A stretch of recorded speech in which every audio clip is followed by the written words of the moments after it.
package arrived on a Tuesday, and that's when I knew my marriage was over. Not because Rachel ordered lingerie. Hell, I would have celebrated that. We hadn't been intimate in months, and I'd started wondering if she'd forgotten we were married or just decided I wasn't worth the effort anymore. No, what made my stomach drop wasn't the Victoria's Secret box sitting on our kitchen counter. It was the fact that she'd hidden it from me. My name is Nick Callahan, and until that Tuesday, I thought I was living a pretty decent life. 38 years old, decent looking if you squint, making good money as an IT consultant in Dallas. 2 great kids, Maddie, 11, and Lucas, 8, who still thought their old man hung the moon. A wife who used to laugh at my jokes and didn't mind that I left my socks on the bedroom floor. But lately, Rachel had been different. Cold, distant, like she was living in our house but not really with us. "Dad, Mom left her work bag," Maddie called from the kitchen. "Should I text her?" I walked in to find the leather tote Rachel carried everywhere sitting open on the counter, its contents spilled out like evidence at a crime scene. Her laptop, some client files, breath mints, and there, tucked between her planner and a pack of tissues, a small pharmacy bag, Viagra. My hands shook as I picked up the box. 60 tablets. Prescribed to someone named Greg Ellison. Greg Ellison, Rachel's boss. The creative director at Morrison & Associates, where my wife worked as an account executive. The same Greg Ellison who'd been mentioned in way too many of Rachel's work stories lately. The one with the black Range Rover and the corner office and the wife who, according to Rachel, just doesn't understand him. I felt like I was watching myself from outside my body as I opened the Victoria's Secret box. Red lace, expensive. The kind of thing Rachel used to wear for me, back when she cared about making me happy. The receipt was still inside. Purchased yesterday. The same day she told me she was working late on the Henderson campaign. "Dad?" Maddie was staring at me with concern. "You look weird." I forced a smile and shoved everything back into Rachel's bag. "Just tired, sweetheart. Why don't you and Lucas start your homework?" As the kids headed upstairs, I pulled out my phone and did something I never thought I'd do. I Googled Greg Ellison, 44 years old, married to a woman named Patricia for 15 years, 2 kids in private school, house in Highland Park worth about $3 million, the kind of guy who probably thought my suburban ranch house was quaint. I scrolled through his LinkedIn profile, his company bio, even found his Facebook page. There he was, grinning in family photos, accepting industry awards, posting motivational quotes about success and leadership, the kind of man who took what he wanted and never worried about the consequences. Before we dive deeper into this story, I have one small request. Please subscribe, drop a like, comment, and hit that hype button to boost this channel so more people can discover these incredible Reddit stories. My phone buzzed with a text from Rachel. "Working late again. Don't wait up." I stared at that message for a long time. 3 months ago, I would have believed it. 6 months ago, I would have offered to bring her dinner. A year ago, she would have asked me to, but now? Now I knew exactly what working late meant. I found Patricia Ellison's number in the company directory. Spouses were listed for emergency contacts. My finger hovered over the call button for 10 minutes before I finally pressed it. "Hello?" Her voice was crisp, professional. The voice of a woman who'd never had to wonder where her husband really was. "Mrs. Ellison? This is Nick Callahan. My wife Rachel works with your husband." "Oh yes, Rachel. Greg mentions her quite a bit. Is everything all right?" I took a deep breath. "Actually, I think there's something you should know." Patricia Ellison called me back at 2 a.m, and she was screaming. "You son of a..." The line crackled with rage. I confronted him. I confronted Greg, and he admitted everything. 3 months, Nick. 3 months they've been carrying on, and I had no idea. I was sitting in my kitchen, nursing a cup of coffee that had gone cold hours ago. Rachel still wasn't home. "I'm sorry you had to find out this way." "Sorry?" Patricia laughed, but there was nothing funny about it. "Don't be sorry. Be ready, because I'm going to destroy both of them." She hung up, and I sat there in the dark, wondering what I'd just set in motion. Rachel came home at 3:47 a.m. I know because I was still awake, staring at the ceiling and trying to figure out how everything had gone so wrong. She slipped into bed like a ghost, careful not to wake me, smelling like expensive cologne that definitely wasn't mine. The next morning, she was gone before I got up. Left a note saying she had an early client meeting. I drove the kids to school and tried to act normal, made their lunches, checked their backpacks, listened to Lucas complain about his math teacher, normal dad stuff. But inside, I felt like I was falling apart. My phone rang as I was walking back to my car. Unknown number. "Is this Nick Callahan?" The voice was unfamiliar, female, excited. Who's asking? This is Jennifer Walsh from Channel 8 News. We're doing a story about workplace affairs in corporate Dallas, and we understand your wife... I hung up. It rang again immediately. Different number, same type of call, then another, and another. Patricia Ellison hadn't just confronted her husband. She'd gone nuclear. By noon, my phone had 17 missed calls from reporters, 3 from Rachel's office, and 1 from Rachel herself that I let go to voicemail. Nick, what did you do? Her voice was tight with panic.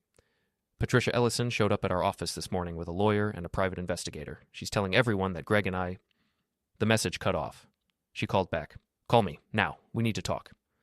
Instead, I called my buddy Pete. Pete Martinez had been my best friend since college. He ran a small construction company, drank too much beer, and had the kind of loyalty you don't find anymore. If I was going to war, I wanted him in my corner. Holy crap, Nick, he said when I told him what was happening. You really kicked the hornet's nest. Yeah, well, the hornets were already in my house. So what's the plan? You filing for divorce? I thought about that. Divorce meant lawyers and custody battles and splitting everything down the middle. It meant Rachel getting half of what I'd worked for, half of the kids' time, half of the life I'd built. Not yet, I said. First, I want her to understand what she's lost. Meaning? Meaning I'm going to make sure everyone in Dallas knows exactly who Rachel Callahan really is. Pete was quiet for a moment. You sure about this, man?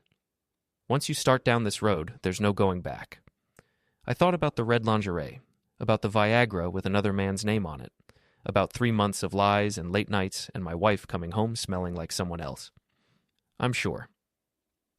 That afternoon, I drove to Morrison & Associates.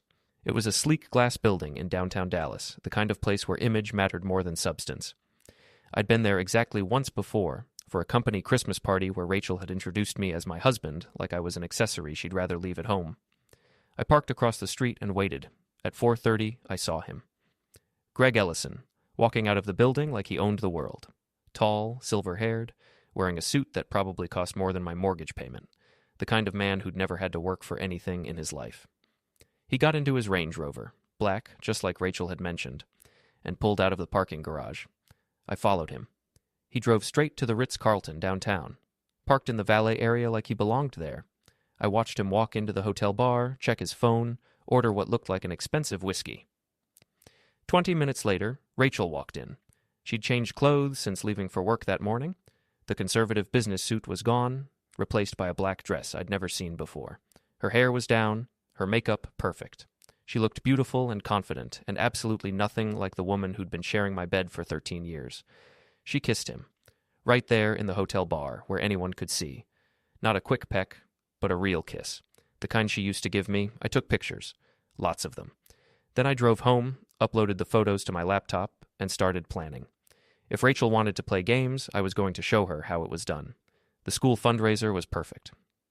Every year, Westfield Elementary held their annual charity auction in the gymnasium, and every year, Rachel and I attended like the good suburban parents we pretended to be. This year, Rachel had tried to skip it. I'm just too busy with work, she'd said that morning, not meeting my eyes. You can handle it alone, right? Actually, I think you should come, I'd replied. The kids are expecting both of us. She'd agreed, reluctantly, probably because refusing would have looked suspicious. The gym was packed. Parents, teachers, school board members, basically everyone who mattered in our little corner of Dallas suburbia. Rachel worked the room like the professional she was, shaking hands and making small talk, playing the role of devoted mother and community member. She had no idea what was coming. I'd spent the week preparing, called in some favors, made some arrangements. Pete had helped, along with a couple of other friends who knew what Rachel had been up to. Word travels fast in suburban neighborhoods, especially when it involves scandal. The auction was in full swing when I made my move. I'd volunteered to help with the lost and found table, a boring job nobody else wanted, which made it perfect for my purposes. Ladies and gentlemen, I said, taking the microphone from the surprised auctioneer, before we continue, I'd like to make a special presentation. Rachel looked up from across the room, confusion flickering across her face. As many of you know, my wife Rachel works in advertising. She's very good at creating compelling narratives, at making people believe things that aren't necessarily true. I paused, letting that sink in. Tonight, I'd like to share some of her recent creative work. I opened the box I'd placed on the table earlier, the same Victoria's Secret box, along with some additional items I'd collected over the past week. This is a red lace lingerie set, I announced, holding it up for everyone to see. Purchased by my wife last Tuesday, not for me, unfortunately, but for her boss, Greg Ellison. The room went silent. And this, I continued, pulling out the Viagra box, belongs to Mr. Ellison as well. Apparently he needs a little help keeping up with his extracurricular activities. Rachel had gone pale. She was pushing through the crowd, trying to reach me, but people were blocking her way, staring at her with a mixture of shock and fascination. "You see," I said, my voice carrying clearly through the gym's sound system, "my wife has been working very late lately. Team building exercises, she calls them.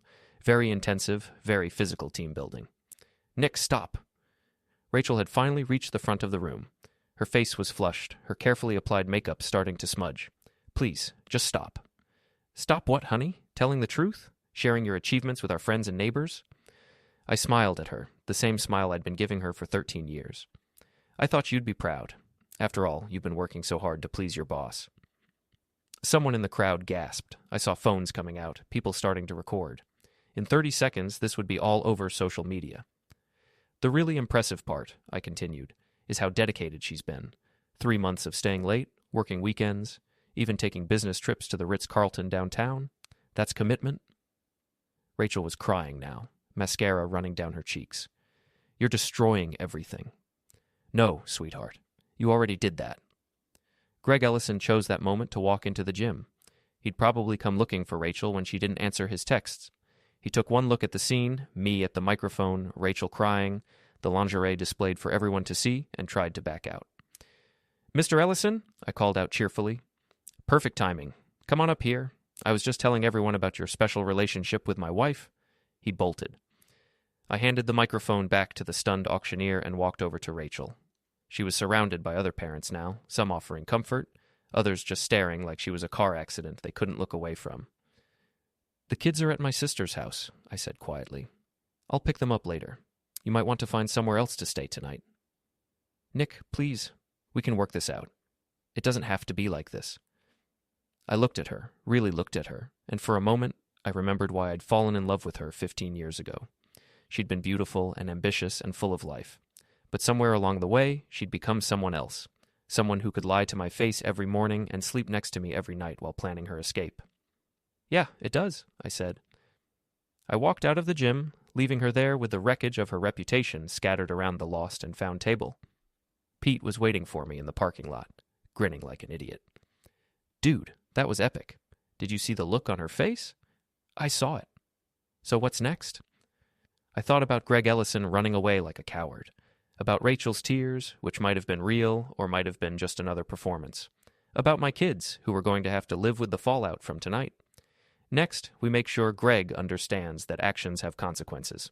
Finding Greg Ellison's house wasn't hard. Highland Park addresses are public record, and his Range Rover made him easy to spot. The man had no concept of subtlety. I spent 3 days watching his routine. Left for work at 7:30 sharp, usually stopped at the same Starbucks, parked in the same spot at Morrison and Associates. Predictable, arrogant, the kind of guy who thought rules were for other people. His wife Patricia had already filed for divorce, according to the papers Pete's lawyer friend had pulled. She wasn't messing around. She wanted everything, including the Highland Park house and full custody of their kids. Good for her. But that wasn't enough for me. Greg Ellison had taken something that belonged to me, and I wanted him to understand what that felt like. Thursday morning, I followed him to work. He parked in his reserved spot, strutted into the building like he owned it, probably thinking the worst was behind him. Poor guy had no idea what was coming. I waited until lunch, then made my move. The beauty of being an IT consultant is that people assume you belong wherever there are computers. I walked into Morrison and Associates wearing khakis and a polo shirt, carrying a laptop bag, and looking like I had every right to be there. "Here for the network maintenance," I told the receptionist, flashing a fake work order I'd printed that morning. "Oh, right. Mr. Ellison mentioned that. His computer's been acting up." Perfect. Greg's corner office was everything I'd expected. Floor-to-ceiling windows, expensive furniture, awards, and photos covering the walls. The desk was mahogany, probably cost more than most people's cars. I got to work. First, I installed a little program on his computer. Nothing malicious, just something that would make his presentations more interesting. Every time he opened PowerPoint, it would randomly insert photos from his personal files, including some very personal photos he probably thought were private. Then I moved on to his car. The Range Rover was parked right outside the building, and Greg had left it unlocked. Typical rich guy arrogance. I popped the hood and disconnected the battery cable. Not enough to strand him, just enough to make the car act up at inconvenient times.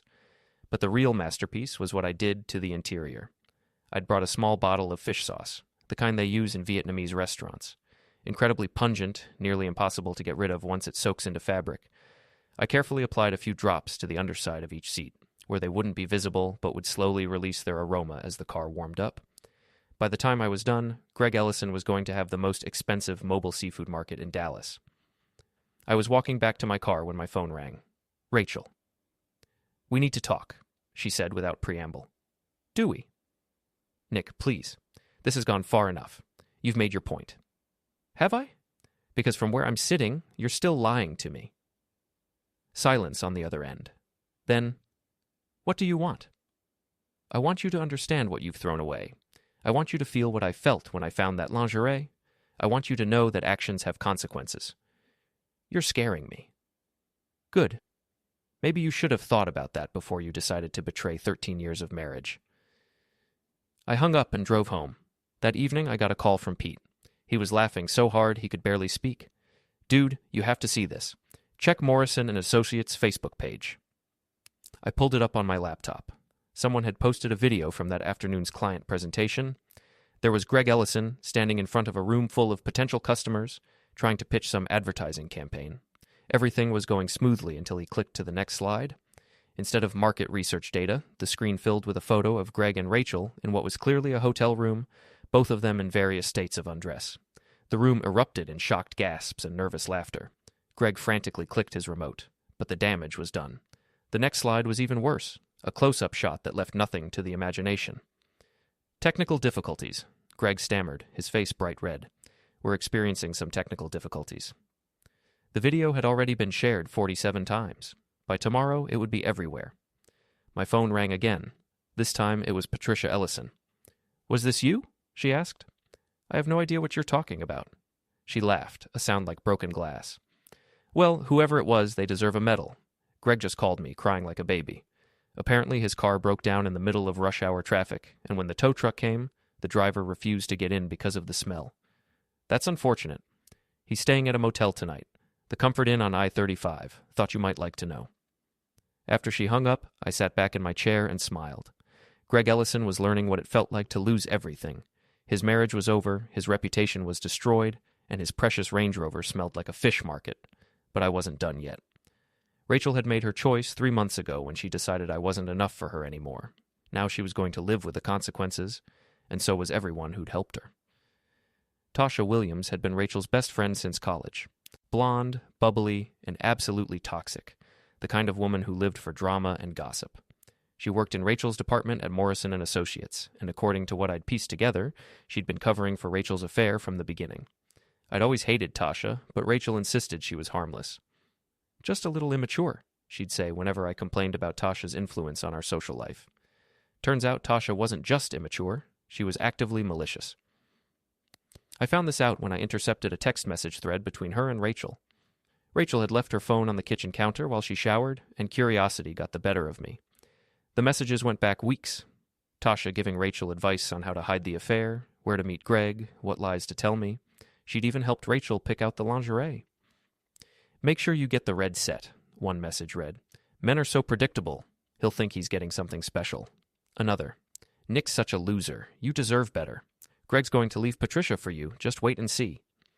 If Nick ever finds out, just gaslight him. Make him think he's crazy. Works every time." So Tasha wasn't just an accomplice. She was the architect. I screenshot every message, then put the phone back where I'd found it. That weekend, Tasha was throwing one of her famous dinner parties. She lived in a trendy loft downtown, the kind of place that was all exposed brick and industrial fixtures. Rachel had been planning to go, but after the school fundraiser incident, she was keeping a low profile. "I think I'll stay home," she'd said, not meeting my eyes. "Actually, you should go," I'd replied. "Tasha's expecting you." Rachel looked surprised. "You want me to go?" "I think it would be good for you to get out. See your friends." What I didn't tell her was that I'd already made my own plans for the evening. Tasha's building had terrible security. The doorman was usually drunk, and the cameras hadn't worked in months. I slipped in through the parking garage and took the elevator to the 8th floor. The party was in full swing. I could hear laughter and music through the thin walls. I found the utility closet just like Pete's building contractor friend had described and got to work. Tasha's loft was directly below the building's main water line. One small adjustment to the valve, and gravity would do the rest. I waited until I heard the party winding down, then made the call. Fire department? I'd like to report a water leak at 1247 Commerce Street. Looks pretty serious. 20 minutes later, Tasha's loft was flooded. Not just a little water damage. We're talking about a full-scale indoor tsunami. Her hardwood floors were ruined, her furniture soaked, her electronics destroyed. And the best part? Her insurance wouldn't cover it because the leak originated from a building maintenance issue, not her unit specifically. But that was just the opening act. While Tasha was dealing with the flood, I paid a visit to her office at Morrison & Associates. Security was light on weekends, and I still had my temporary access card from the network maintenance visit. Tasha's desk was a monument to her own vanity.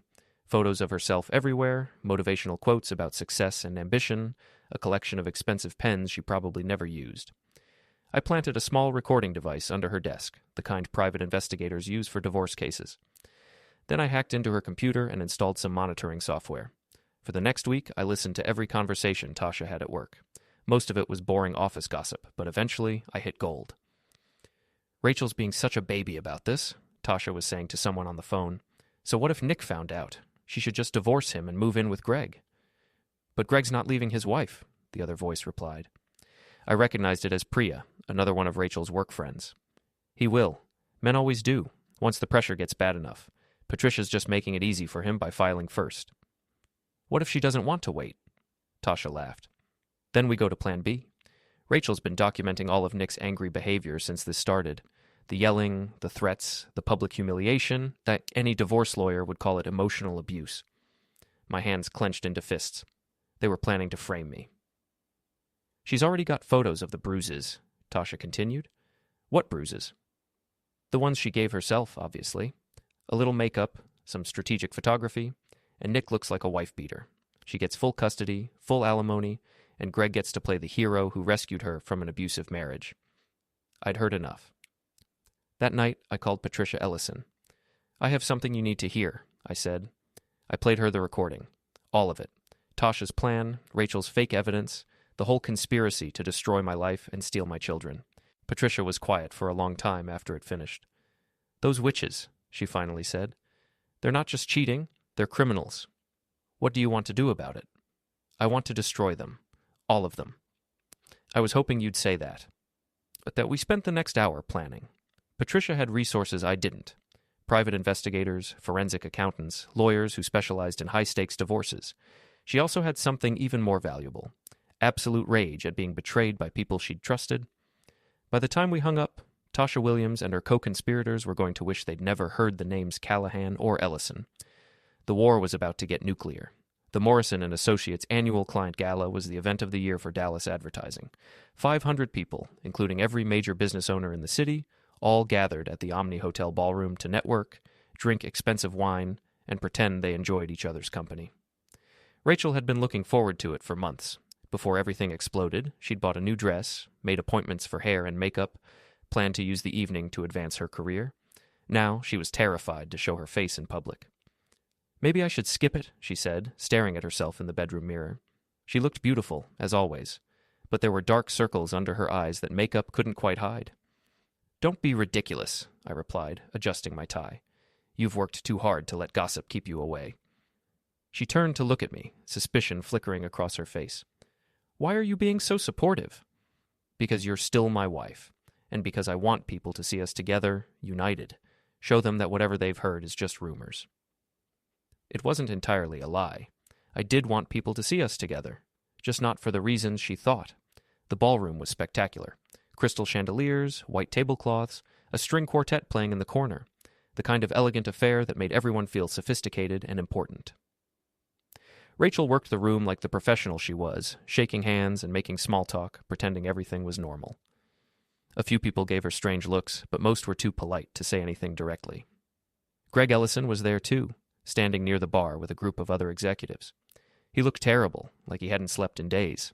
His wife Patricia was notably absent, which wasn't surprising given their very public divorce proceedings. I excused myself from Rachel's side and made my way to the hotel's AV control room. The door was locked, but I'd come prepared. Pete's locksmith friend had taught me a few tricks. The control room was exactly what I'd expected. Banks of monitors, audio equipment, computers running the presentation software for the evening's program. I plugged in my USB drive and got to work. It took me 15 minutes to upload my files and integrate them into the evening's slideshow. The gala always ended with a presentation showcasing Morrison and Associates' biggest successes of the year. Tonight, they were going to get a very different kind of show. I slipped back into the ballroom just as dinner was being served. Rachel was at our table, chatting with potential clients, playing the role of successful businesswoman. She had no idea what was coming. The presentation started at 9 o'clock. The lights dimmed, and the CEO of Morrison and Associates took the stage to introduce the company's achievements. "Ladies and gentlemen, it's been an incredible year for our agency," he began. "Our creative teams have produced some truly outstanding work." The first few slides were normal. Logos, campaign images, client testimonials. Rachel relaxed in her chair, probably thinking she'd worried for nothing. Then slide 15 appeared on the screen. It was a photo of Rachel and Greg in the hotel room, the same one that had appeared during his client presentation, but this time it was blown up to fill the entire wall behind the stage. Crystal clear, unmistakably them, unmistakably intimate. The ballroom erupted in gasps and shocked murmurs. The CEO fumbled with his remote, trying to advance to the next slide, but the image wouldn't change. "Technical difficulties?" he stammered, just like Greg had done. But this wasn't a technical difficulty. This was exactly what I'd programmed to happen. The next slide was worse, and the one after that. A complete catalog of Rachel and Greg's affair, displayed in high definition for 500 of Dallas's most influential business people. Rachel was on her feet, her face white with horror. "Turn it off," she screamed. "Turn it off." But the show wasn't over. The final slide contained audio, a recording of the conversation between Tasha and Priya about framing me for abuse, complete with transcripts scrolling across the screen. "She's already got photos of the bruises," Tasha's voice echoed through the ballroom's sound system. "The ones she gave herself, obviously." The room went silent. 500 people staring at Rachel like she was some kind of monster. Greg tried to run, just like he had at the school fundraiser. But this time, I was ready for him. I intercepted him in the hotel lobby, where a small crowd had already gathered. Word was spreading fast. People were pulling out their phones, taking pictures, posting to social media. "Going somewhere, Greg?" I asked pleasantly. He spun around, his face flushed with rage and embarrassment. "You son of a—" "Careful," I interrupted. "There are cameras everywhere." He looked around and realized I was right. Hotel security, news crews that had somehow already arrived, dozens of phones recording everything. "You've destroyed everything," he said, his voice breaking. "My marriage, my career, my reputation." "No, Greg. You did that when you decided to sleep with my wife." "She came on to me. She pursued me." I smiled. "And you were powerless to resist, right? Poor Greg, victimized by the evil seductress." He lunged at me then, probably thinking he could salvage some dignity by throwing a punch. But I'd been expecting it. I stepped aside, and Greg's momentum carried him straight into the hotel's decorative fountain. He went down hard, his expensive suit soaked, his dignity in tatters. The crowd erupted in laughter and applause. Someone started chanting, "Jerry, Jerry," like we were on a talk show. Hotel security moved in to break things up, but the damage was done. Greg Ellison, creative director of one of Dallas's most prestigious advertising agencies, was sitting in a fountain like a rejected contestant on a reality show. I walked back into the ballroom to find Rachel surrounded by reporters. She was crying, mascara streaming down her cheeks, trying to explain herself to people who'd already made up their minds. "It's not what it looks like," she kept saying. "You don't understand." But they did understand. Everyone understood perfectly. I pushed through the crowd and took Rachel's arm. "Come on," I said. "Time to go home." She looked at me with something like gratitude, probably thinking I was rescuing her from the mob. I wasn't rescuing her. I was just making sure she got a front row seat for the finale. Because this wasn't over. Not by a long shot.